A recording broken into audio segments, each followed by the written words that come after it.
Welcome back to the second half of Newsbreak Live. Joining me tonight is Athena Paquette, President of the Torrance Area League of Women Voters. Thanks so much for joining me tonight. Thanks, HIbah. I'm really glad to be here. And this evening is a huge time for our nation, and your organization has really put a lot of effort in making sure the South Bay community is informed. How important is this election?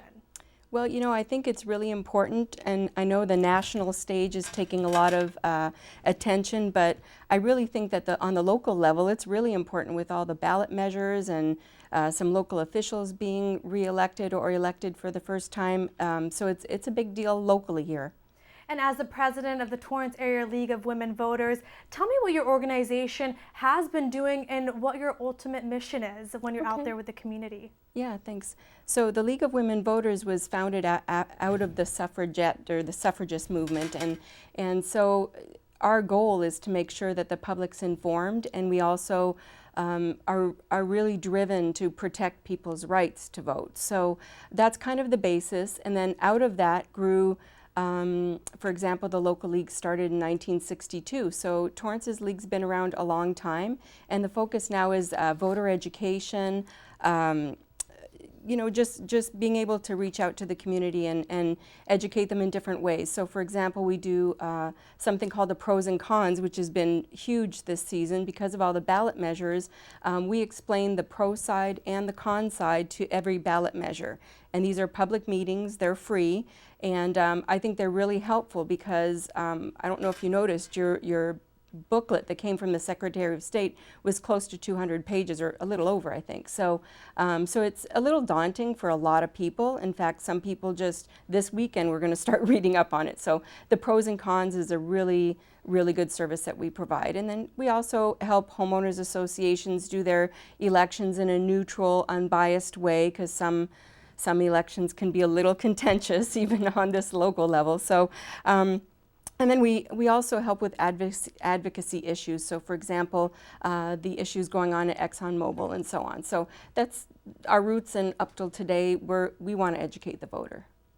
And there are 17 ballot measures that people here in Torrance will be making decisions on the state level. Can you talk about a few of those with your nonpartisan viewpoints? Yeah, I could certainly do that.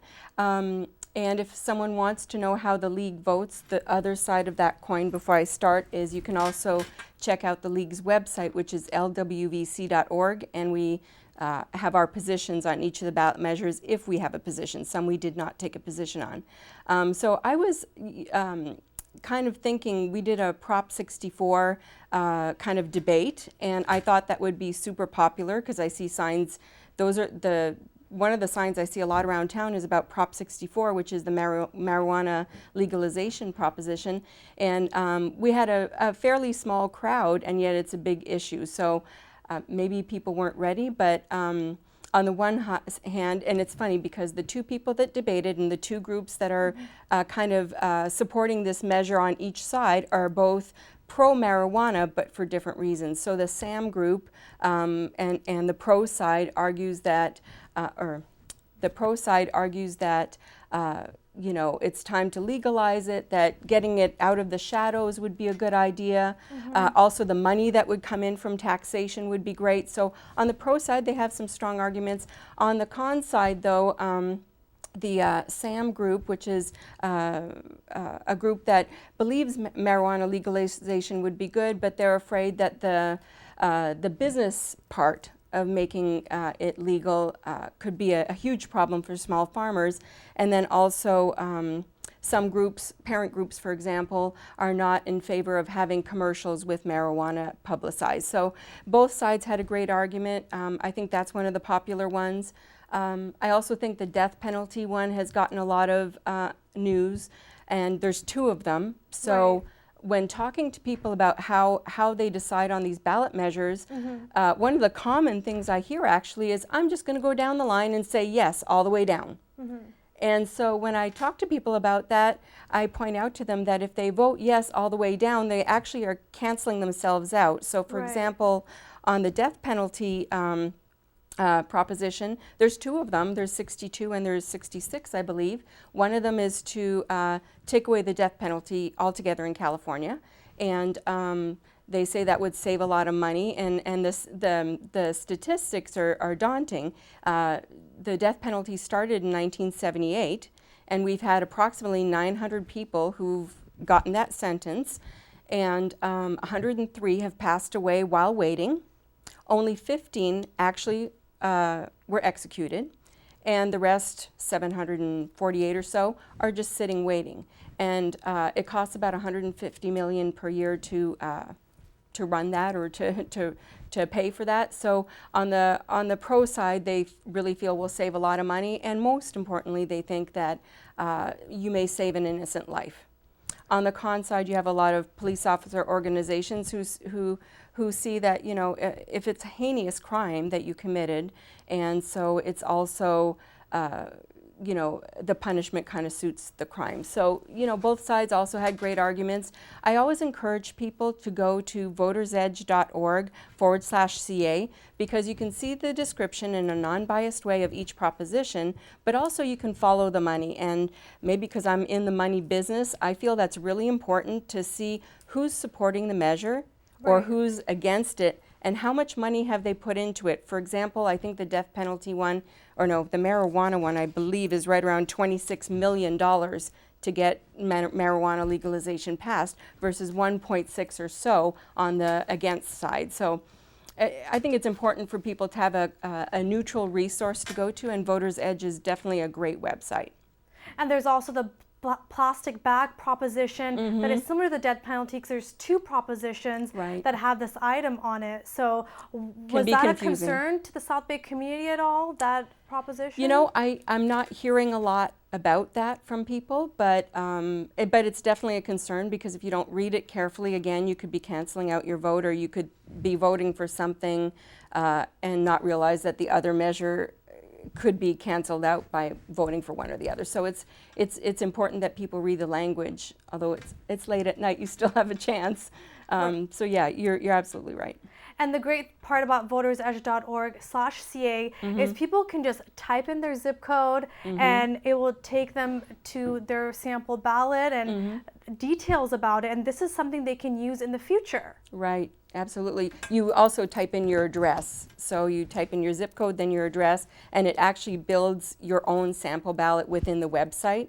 And they even have a new application where you can click yes or no as if you're filling in your ballot and save it. So it's a really neat website. And it's interesting because people tend to be more interested and want to take part in this election when it has to do with presidential election. How does it affect voter turnout?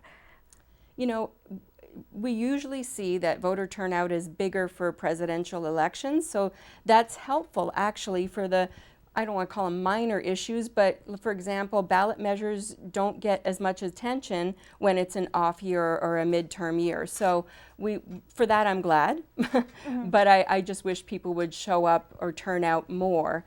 I think in general, Torrance citizens are very active in politics and care, so I think that's huge. But by the same token, when it's a president election, it's the best time to get your ballot measure on the ballot. So. And how can people participate with the League of Women Voters online, and how can they get the conversation started? You have an Instagram and Twitter account. Can you tell me about that? Yeah, you know, there's a lot of ways to volunteer or to help the League. We love it when people come. I call them one and done. You know, you want to participate with the League, but you're busy with your family and so on. So you can come and just help out at a forum. You can come to National Voter Registration Day and just help register people or help inform people. Or you could even do, there's a kind of old school thing, we do the telephone tree. Sometimes people miss their mail or forget there's a big event coming up, and we'll just have people call our members and other people that have, you know, shown an interest. The other way you can participate, obviously, is you can write an article for our voter newsletter, which we encourage, because we can't be everywhere. So if someone lets us know about an issue happening in our city and the other cities that we cover, we're really appreciative, because we only have so many people on the watch. And then, of course, donating money, because if you go to our website, you can donate some money just to help support, you know, renting rooms and, you know, things like that. And obviously on social media, they can get in touch with the League of Women Voters. And I know for Instagram, you're pushing people to post pictures and kind of get involved. Yeah, and just I think the image of people participating is so much stronger than any words we can say. Well, Athena, thank you so much for joining me tonight. I know we didn't get to go through all the 17 state propositions, but the League of Women Voters is a great resource to get that nonpartisan view, and I know you guys are always there to help out. Yeah, thank you. Thank you. Again, that was President Athena Paquette from the Torrance Area League of Women Voters. You can follow them on Instagram or Twitter at LWVTorranceArea.org. Go to lwvtorrancearea.org for more information as well.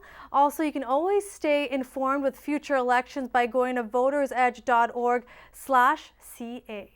And that does it for NewsBreak Live. Remember, City Council has the night off, and we'll be back here at 11 p.m. for a special late night edition of NewsBreak Live, where we will get reaction from state assembly candidates.